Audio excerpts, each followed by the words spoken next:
Thanks for staying with us. Now, exporters are always faced with the challenges of dealing with international buyers. Many businessmen and women often prefer to engage in local businesses where their money can be tracked easily. The business of exportation in Nigeria requires comprehensive knowledge of how the modalities work. As an exporter, you need to acquire basic skills in the policies, workflow, and dynamism of the international exportation business. Now, do you think investing more in exportation would improve the economy of Nigeria? Now, please let us hear what you have to say. Remember, you can join the conversation. Send us an SMS or WhatsApp to 081-8038-4663. All right, so Manny and welcome, Jennifer. Thank you. She went to party and got stuck on the mainland. How was the drive here, though? It was fine. Well, Traffic. I'm tired. Oh. All right, so quickly, because we've run out of time. What do you think, in terms of export? Is this something that you think we are paying attention to in Nigeria? No. I don't think so, because if we were really paying attention to our exportation, economy of business, we would have by this time grown our foreign exchange reserve. Yeah. So right now, CBN tells us that foreign exchange reserve is down. There's nothing there. So that's just the first evidence, that we're not doing what we're supposed to be doing. If we were doing what we're supposed to be doing, we would create job opportunities for people across the nation. So it's just very obvious, and it's really sad, because for a country that is blessed, a country like Nigeria that is really blessed with agricultural products. There's too many things. There's so many things. Mineral We're not even talking resources, about mineral resources, crude oil, and everything, and we are not taking advantage of it. Then we'll now look at our manufacturing sector as well. If we're producing so much, how about manufacturing? So I just think it's up and down. We're not serious yet. How about you, Jennifer? What do you think? I agree with what Manny said. To be honest, I don't know so much about exportation and importation. Basically, everything I know is from probably what I've seen online and what people have talked about. But I'm here to learn from you and get more insights. Yeah. All right, so Bamidele Ayemibo is the lead consultant at 3T Impex Trade Academy. The Export King, as he is fondly called, is a trade consultant with numerous trade certificates. He's the first certified specialist in demand guarantee in Nigeria and among the first 10 in Africa. He holds a master's in international business with law from Salford University, Manchester, United Kingdom, and also holds a PhD in international business and marketing with the Leeds University, Hawaii, United States of America. He's conceived, designed, and facilitates the training of the first export diploma program and 6 straight professional development programs in Africa in conjunction with the American Institute of Extended Studies. You see that we have the best. And he's joined us live in studio. Thank you so much for joining us. How are you? How was your drive down? Yeah. It was good. Yes. As I've seen you, I'm just seeing dollars. And I'm so excited about it. Because for the longest of time, I have always wanted to have this conversation and see how we can start to awaken this spirit of, what's it called? Pushing out what we have to the world. To better our economy. Yesterday we talked about how Nigerians are so quick to always we're an import-dependent country.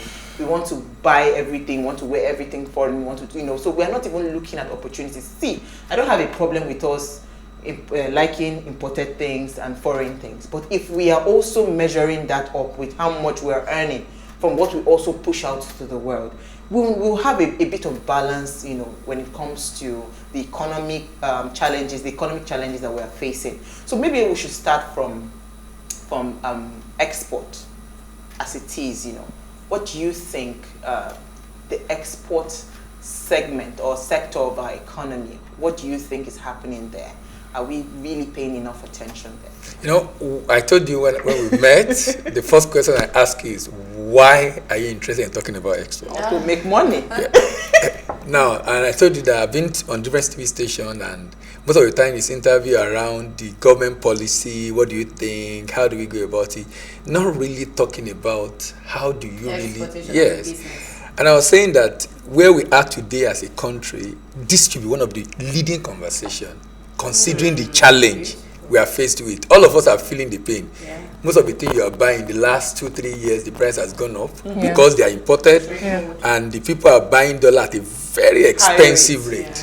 And basically because we are not having enough export proceed. So now let me put it in perspective. If you look at a country like the UK, export earning is over 400 billion.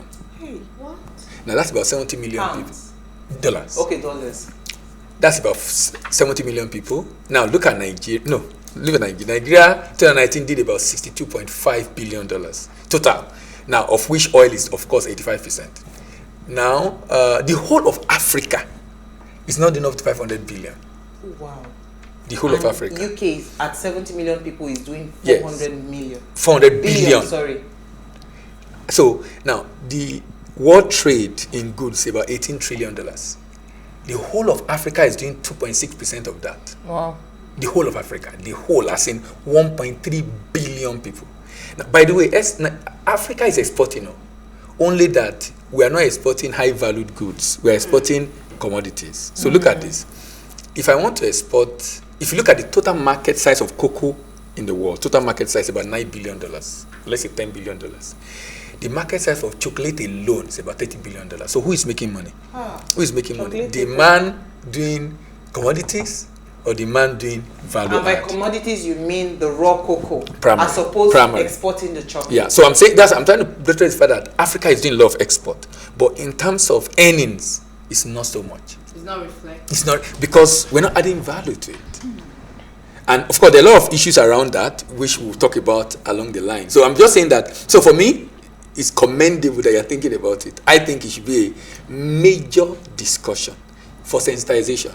Yeah. Now, are you aware of the African Continental Free Trade Agreement? Are you aware of Africa? No, I'm just asking. Now, you are aware, right? I'm aware because I'm a lawyer. But I Oh, know brilliant, that you are brilliant, still unaware. brilliant. Now, the reason I ask is because this is an agreement that should help Africa to really be able to trade among itself. So, the EU is doing more than about 30% of that $18 trillion, the EU.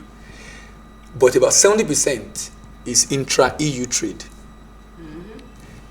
Africa, I told you, is doing about 2.6%. Yeah. Only 16-17% is African trade. So the free trade agreement, which I mentioned, is supposed to help for us to be able to even trade. African There's so countries. much within Africa. What's the potential within that African country? The Now, export? Yeah. if you look at within African countries, first of all, they are largely lower middle income and low income countries. That means an average person is earning $1,000 per annum for low income and about $4,000 for lower middle. Now, that means an average person is actually living for survival. Yeah. So, is thinking more of basic necessities of life. So, things that we sell in Africa, which we already sell in anyway, only that most of the people doing them are foreigners. So they come here and They produce to export. And then they export. Yeah. So, what we sell in Africa most is what we need for survival. The things we bought during COVID, when everybody was on lockdown, it was all about survival, what to eat, what to drink, personal care products, retail, FMCG products generally are the ones that we sell. And there's huge market in Africa for those products because 1.3 billion people market. So we really, just like all of us agree, we really have not taken export seriously as a nation.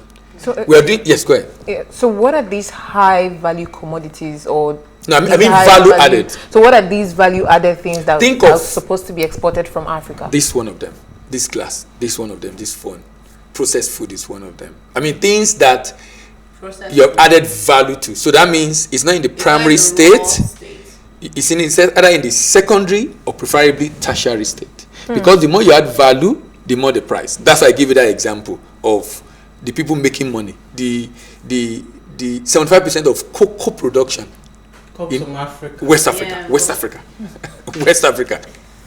But the people making money are in the Netherlands.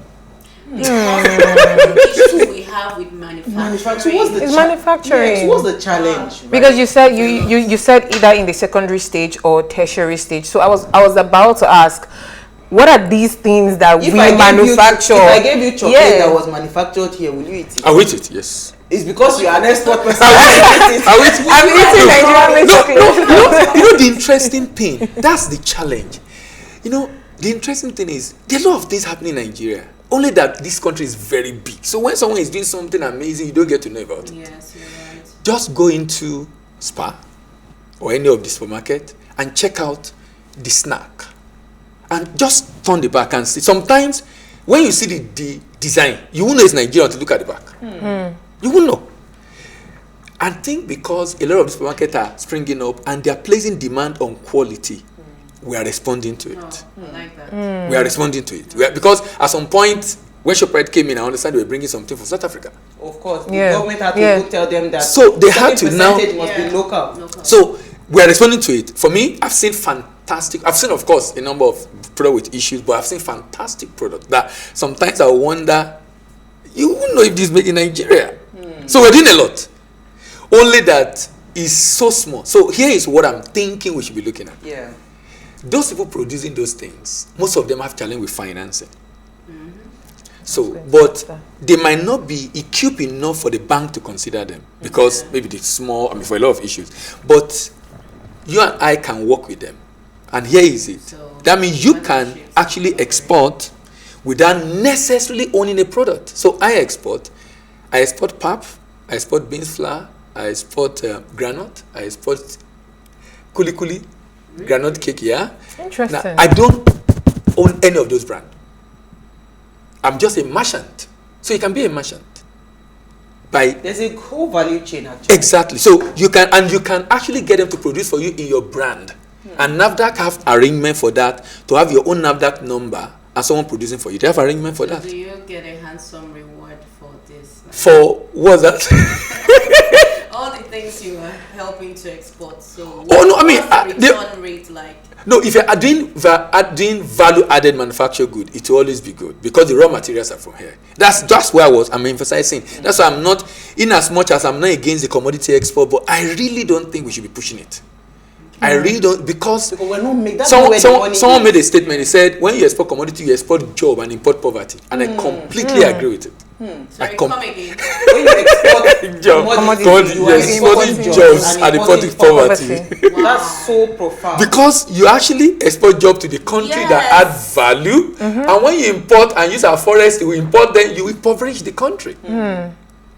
Okay, so what's the solution? Because aside from the government coming in to help the people that need to, I'm not even talking about the government because I don't even want to talk about government, but how about the people that actually have products or produce or whatever to export, but I hear about the congestion. Yes, there are challenges. Now, the way I like to think is there are challenges. Yeah. So what I ask myself is, are there people that are able to do it in spite of the challenges? Because you really cannot wait for government.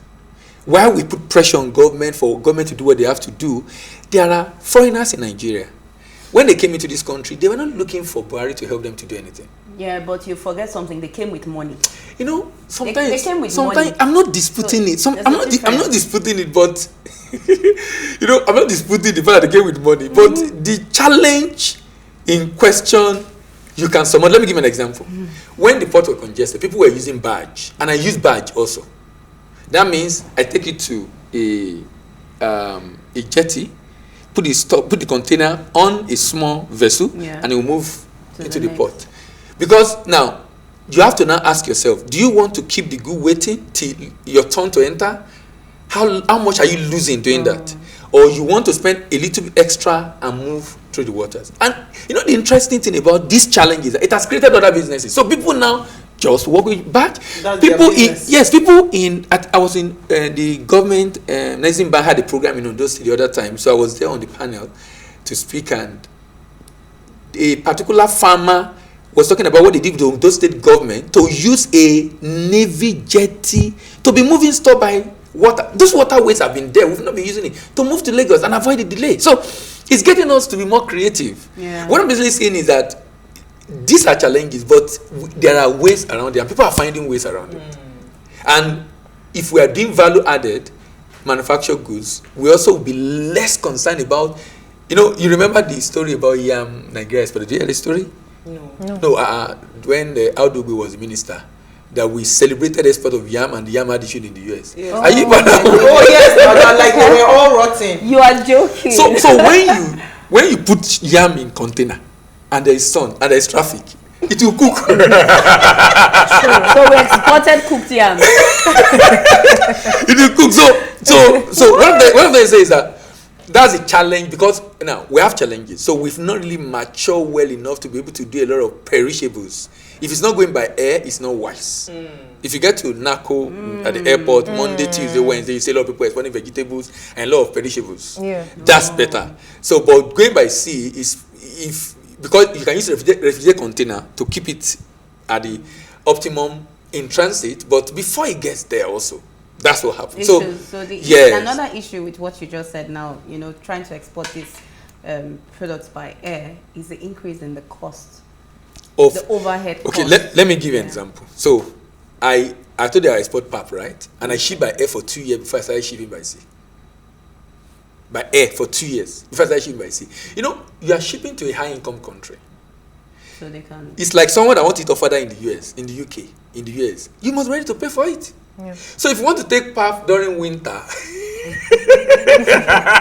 they're willing to They are pay. buying £10 again. No, okay, it's actually about £3.50. £3.50. And For something you buy 50 naira. You know what? Let's take a break. I would like for us to discuss how we can probably come together and make that manufacturing sector a lot better, where we are able to now push more of tertiary products as opposed to the raw state. But let's come back from the break. We'll be right back.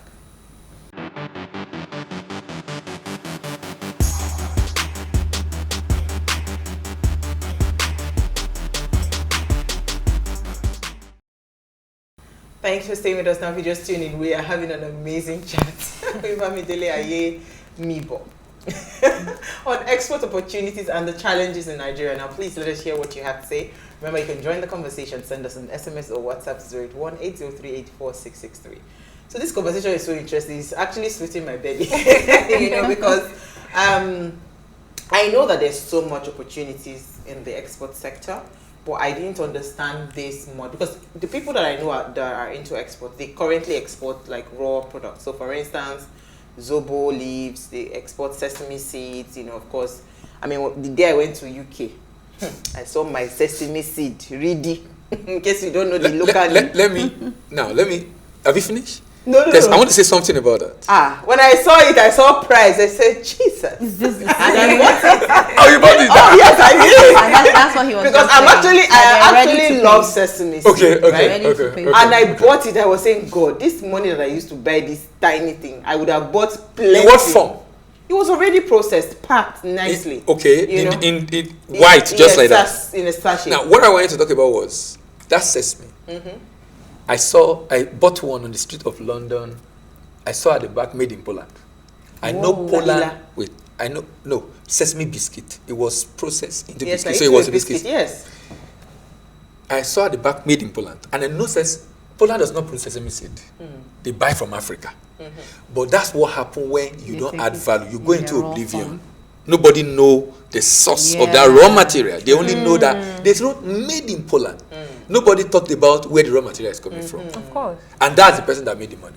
Absolutely. Or the person now that packaged into small container or small sachet, that the one you bought. Yeah. Those are the things I think we should be doing. Maybe I should start looking at the made in place, because I didn't check the made in. Because now that you check the back, you see they might just clean and package. I was going to say that. So I have also seen now in Nigeria, when I came to Nigeria in Lagos, I've seen so many level of improvements. Yes. So the kulikuli you talked about, because I grew up, I was born and bred in the north. I grew up there, so I see all these things, IRD, all these things. They were all, you tie it inside nylon, you buy it. But when I got to Lagos, the same kilishi, they will put it in a nicely packed whatever. Yeah. They ready. Now I buy sesame seeds from a supermarket nearby. Nice in biscuits, four biscuits in one, 200 naira. Nice. But this same ready would have been cheaper in the north. But I'm saying that Lagos, to some extent, have given that level of advancement, that boost. So how can we, get together to aggregate these people that are already doing it? See, corn sticks. What do they call it? Kokoro. There's a, do you know that anytime my sister is anybody's going to France, I have to You have buy to a send. bag of kokoro. Because the children cannot do without kokoro. The same thing with a particular But chin-chin. that's an export opportunity for you. That's what I'm saying. The same thing with a particular chin-chin that my mom buys from us, from the north for us. Very nice chin-chin. In fact, the last time her son's classmates, the parents was asking, please, where did they get that thing from? Because the daughter will not let them rest. So these are things that we already know that if we export these things, there are opportunities for us to. So how do we start to think? Not just saying, okay, we are making this thing is nice. How do we now say we want to put How it do we in think other business? Yes, how do we think put it in business a and how do we start taking a commercial level Yeah. to take outside of the country to bring forex in? Now, the fact that any product that buyers abroad are already indicating interest in, either Nigerian or non-Nigerian, are product are already well positioned for export. So that's why I said that's an export opportunity right there. It's for you now to look beyond just buying for your sister and say, okay, how do we work together to make this a business? Yeah. So that she can actually distribute. So let me tell you how this can work. Okay. So let's say it's in France and there are a lot of people that are probably interested in this. You can move, that product can be branded for you. Okay. And shipped to her, and she can put it in her garage. And you can put it online. And people can place order. You advertise using social media marketing, and people can place order, and your sister can deliver to them in France. But it's been shipped there already, and now being advertised online. And people are placing, over time, you don't advertisement again. People are just going to be placing order, and then it can be delivered to them. So how do you now say, move it to the next level where you begin to penetrate supermarkets, like, have agreements, trade agreements with probably like a Walmart and all of that? How do you move that? So you now have to go a step further to have certification. So I strongly recommend, even in as much as UK will not ask you for NAFDAC, do it before you ship. Because that's the only way at the lowest level, at least you have an idea that your product is of right quality. So you should be able to know this thing is. It's not based on your judgment, it's based on what the lab said. So having NAFDAC for me is extremely important. In as much as they won't ask for it, they will do theirs over there. Yes, because you can also start selling here as well. Exactly, exactly. So certification become extremely important. Some factory have HACCP, Hazard Analysis and Critical Control Point, for food production to be able to ensure that the quality it can be trusted. Having that is another advantage. And like I said, you don't need to set up this factory. If there are people that already have it, they can do contract manufacturing for you in your brand. In your brand. So that means, so each time my client comes to me, they want to expire. I say, look, even if you have money for factory, don't set up factory yet. Do trial. Get someone to produce for you in your brand. Do the shipment out. Let's see the traction. So that when you now want to invest in a factory. Are you talking about in the form of partnerships or? Like, no, they want to do it. I'm just supporting them. I train and then consult for them for the process. Yes. I'm only saying that they don't necessarily have to invest that money in the factory first. Do contract manufacturing, and then if you now, some people don't even want to have a factory, they just want to be a merchant. So they can have 2-3 people producing for them and they are shipping. Come to think of it, most of our import product, that's exactly how we got it. I mean, I'm sure you heard about white labeling. People produce no label on it. A lot of items being imported, that's exactly. So some factory just want to produce, they don't care about the brand. Name, they don't care. Yes. They just want to keep the factory going and creating job. And we can do the same thing here. So for people to produce for others. So that, the beauty of that arrangement is, as a small scale manufacturer, you need your cash flow. For you as the merchant, you can afford to wait maybe 2-3 months for your money to come back. But the manufacturer have his money today to continue business. You as an investor who is shipping can wait. So at the end of the day, both of you are happy. She has made her money. She's continuing her business. You are also going to get your proceeds afterwards. So that way, everybody's happy. For me, that way, we will be able to channel some of these funds just acquiring little interest in bank to support some of these SMEs to be able to produce for you. And like I said, you can own a brand today. And the interesting thing, there are a lot of big companies today that you see their product. Some of these drink, they don't have, in fact, they're not the one producing it, but you see that they want it. People are producing for them in this country. So it's not a new idea, as it were. It's just for us to begin to think that, look, I can begin to consider this. So it's about interest. Yeah. You want to ask a question? I have a question. I know my friend wanted to start exporting crayfish to Canada. Okay. Yeah, so once she exports, her sister would help her sell and all of that. We'll split the profit, normal. But she was more concerned about, because obviously it is highly capital intensive. There was that, and then she was worried about the exporting process. So what would be your best advice, and how can she go about it? Now, on exporting process, right? Exporting process. Now, to be able to export in Nigeria, you need a limited liability company. Okay. And on the memorandum and the association of that company, export must be mentioned as one of the objectives. I will give it to Nigerian Promotion Council. Today, you don't need to know anybody. You can register online, pay online, get your certificate downloaded online. You don't need to talk to anybody. And that can be done within 24 to 48 hours. So with that certificate, it's part of your pre-export documentation. Now, CBN created a portal where you register. Every export from Nigeria must, it's like I'm applying that I want to export. Yeah. Because when you do that, CBN also is expecting that the money will come back. The revenue. The money must come back. Now, when it comes back, you are allowed to use it for whatever you want to use it for, as long as it's genuine. So, for example, you want to buy something abroad, you want to pay for something, as long as it's legitimate, you are allowed to use it. Or you want to even use it to import, you can use it to import. Now, so immediately I submit that form online, there's an agency that do inspection that will come and check the good I'm shipping, and then give me. When you're exporting, you don't pay duty, export duty. Oh, I like that. But you pay a fee, which is 0.5% of the value of the goods plus your profit. It's called FOB price. What's that for? The inspection agent doing the inspection on behalf of government, that's what they used to pay them. 0.5% of the FOB. I told you Nigerian export was 62.5 billion. That's a lot of money. 0.5%. You mentioned profit, so 0.5 of the what of the value of the goods plus profit. So that means my value of the good is, let's say, 10 naira. Sorry, in dollars. Let's say $10. My profit is $2. That's $12. So value of the goods plus profit. They call it FOB. So you have to tell them your profits, how much profit you're making from the goods? No. In the bid to communicate that word FOB, which is a technical term I don't want to talk about. Yeah. I'm trying to break it down so everybody can understand. It's called FOB value. I'm just saying the FOB value is the value of your goods plus profit. You're not decreasing your profits. No. So now,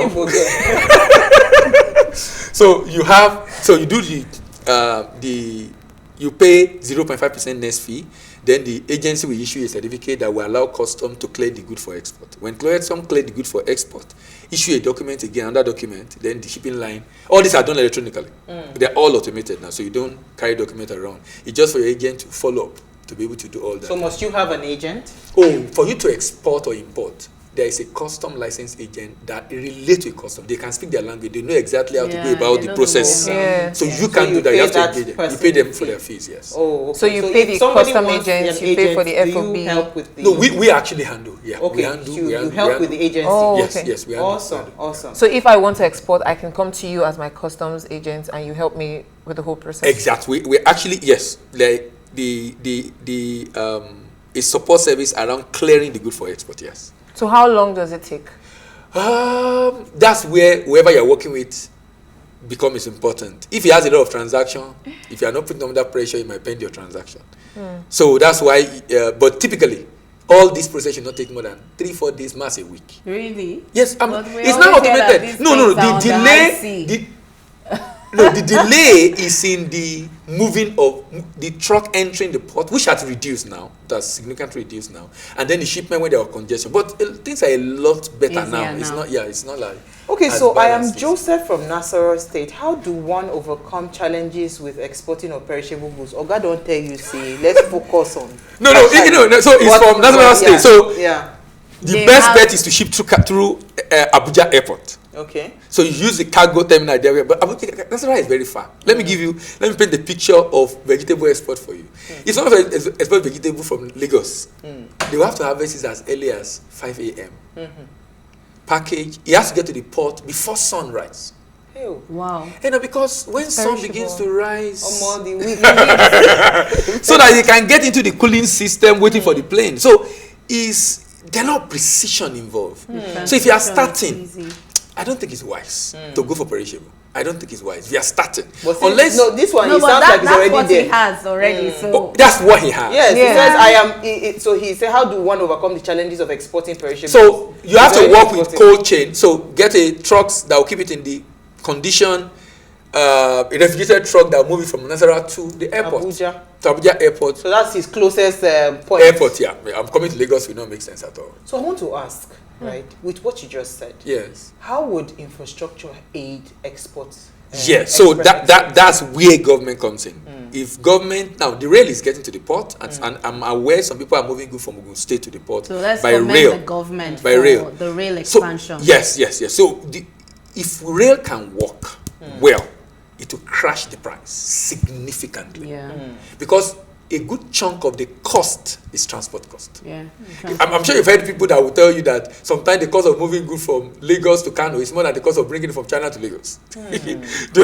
So when you hear those kind of comments, it's just telling you because of the cost of moving goods within the country. So if the rail system can work, which is what a lot of the countries that really grow trade, Yeah, that's what rail they work. use. Yeah. Because that's what makes them also very competitive. That's why I said add value. If you add value, you have enough. Yes, you have enough margin. When you don't have value, like people doing cocoa, you'll be shocked. Sometimes 5-10% profit. But because they are doing large volume, someone is doing $1 billion worth of cocoa, is making 100 million. 100 million is a lot of money, but it's on $1 billion naira. So the margin are not so fantastic, but because they are doing large volume, then it becomes reasonable. So I can imagine if they had converted that 1 billion worth of cocoa to chocolate. Chocolate, exactly. That is like 30 billion.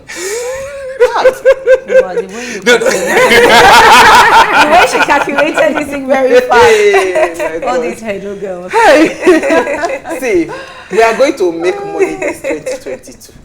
And we are going to tap into the opportunities of export. But if you had one thing to say to anybody that is looking into exporting, what would you say to that person? Be ready before you start. Okay. My PhD thesis, I've been in the industry. I was in the bank. I left banking in 2010. So I've been in the industry for about, since banking maybe 4 years, then outside banking about 11 years, about 15 years. And I realized I saw a lot of challenges. So I decided to do, my thesis was on that challenge. And I found out, I sampled about 120 businesses across the country. About 4 of them were ready. Oh wow, 120, only 4 was 4. ready. About 66% were almost ready. So a lot of people actually were almost ready. Almost ready means there are challenges that make them to either start and stop.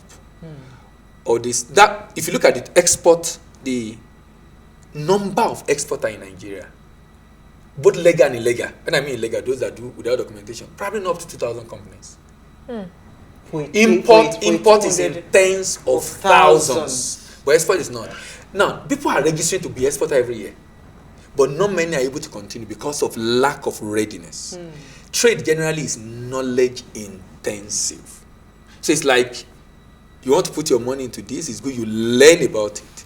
Because when you learn, you can anticipate risk and significantly minimize the risk. Yeah. So many people go in, some people like perishables or do some things that if you are starting you shouldn't even consider because the cost is even high. So people lose money and then they are not able to continue. They're discouraged. They're discouraged, exactly. They're discouraged. So delays, discrepancies, having losses, they're all, and it's happening not occasionally, like delay happened during COVID.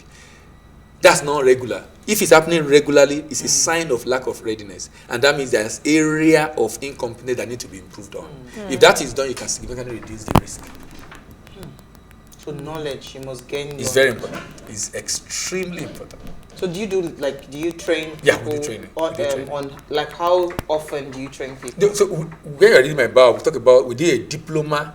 Now, it's a diploma because it takes actually about 6 months, even though the lecture is once a week.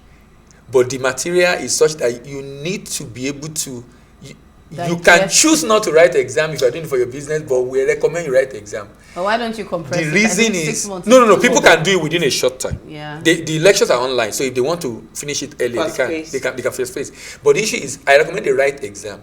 Now, the reason is so you can read it.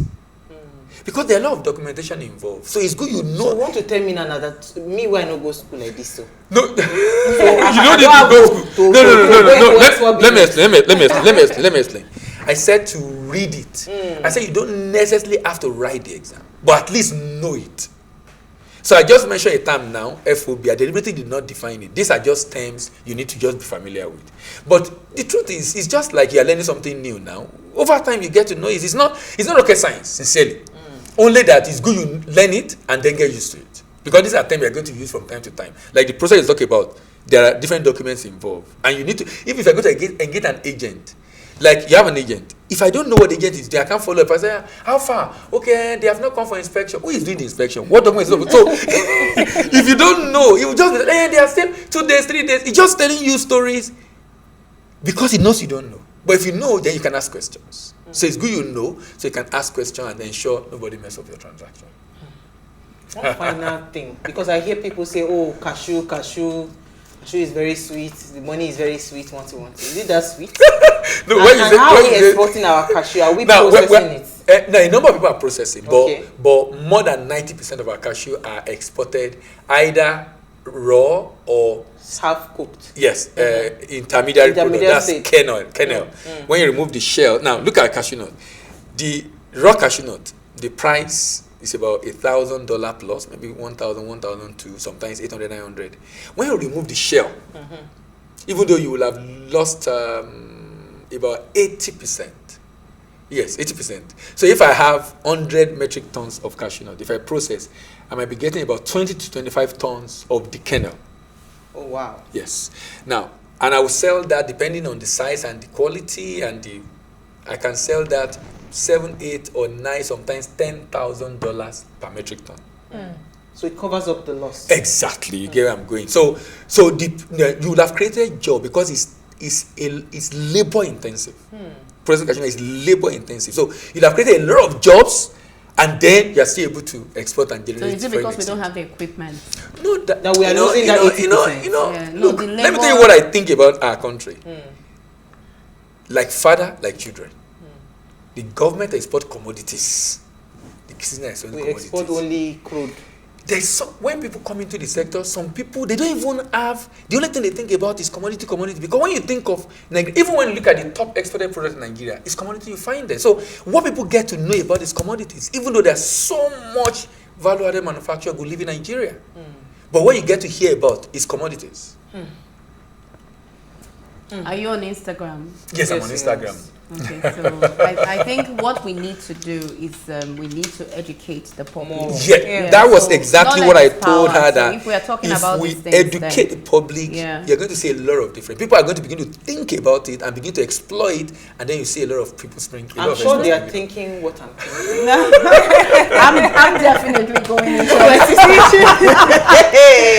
I'm sure. Jennifer has been calculating. When he mentioned secondary tertiaries, I'm like, That tertiary is Yes, we're definitely going to talk after this. Yes, we'll talk. Thank you so much. But just know that your umbilical cord is tied to waist. We're not going to let you Yeah, go. so you have to come back just for the No, public. not just once. Again and again and again. Thank you so much. You had a fantastic conversation. Thank you for having me. I learned so much today. Okay? Yeah, so much. Thank you, Jennifer. Thank you, Manny. All right. Before we go, be thinking money. Before we go, ensure you follow us on Instagrams at PlusTvAfrica. You can interact with us further, drop a comment, and more importantly, follow all the conversations online. Invite your friends and family to engage us on social media, like, share, and of course, continue to watch and follow the conversation. If you missed today's quote, here it is again. We've got to start making people realize that it's a proud thing to run a business to export your goods around the country and again around the world, right? Yes. We're going to do this. We'll see you guys live again on Monday at 8 p.m. as we bring another great conversation to your screen. Enjoy.